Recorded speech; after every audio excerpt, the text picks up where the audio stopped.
longitudinal study on happiness, as well as shorter term studies on happiness, is that much as you've heard, perhaps, that no one on their deathbed says they wish they had worked more.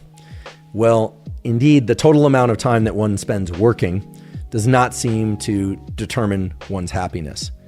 And yet I also want to earmark that result as one that we need to parse a bit more carefully, because work, last time I checked, and certainly for me, is the way typically that people earn an income. And as we just talked about a moment ago, income is often a way that people have access to or provide access for their family to things like recreation that opens up the opportunity for more social connection, right? So we have to be careful with how we interpret these blanket statements that have become very popular, that money doesn't determine happiness and that the amount that you work isn't going to determine happiness. It certainly is the case that if you earn more money from working more, and that money is devoted to things that bring more opportunities for social connection or for buffering stress in other areas of your life, including healthcare, care for your children, care for yourself, recreation, other things that you enjoy, well, then I think it's a little bit naive to assume that work itself is somehow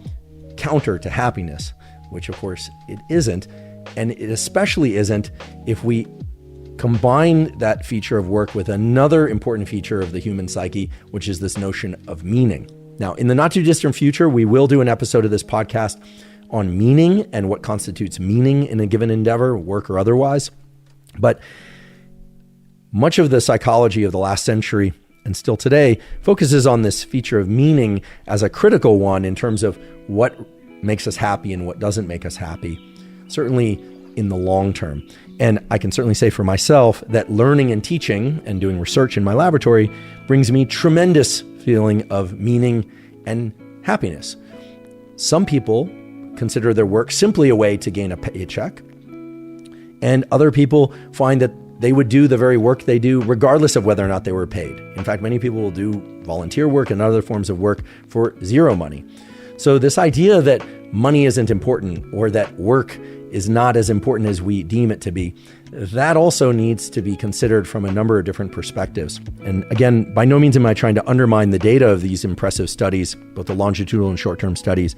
but I think we do have to be cautious in our discussion of results like these, because the internet is replete with conversations about the big factors that determine happiness. It's going to be social connection, not income. It's going to be the amount of time that you are able to have open thinking and creativity, which I think is an essential feature of happiness, by the way. Physical health, in particular, one's ability to stay mobile and to be able to access the kind of daily activities that one needs to accomplish unassisted is a strong correlate of happiness, and so on and so on.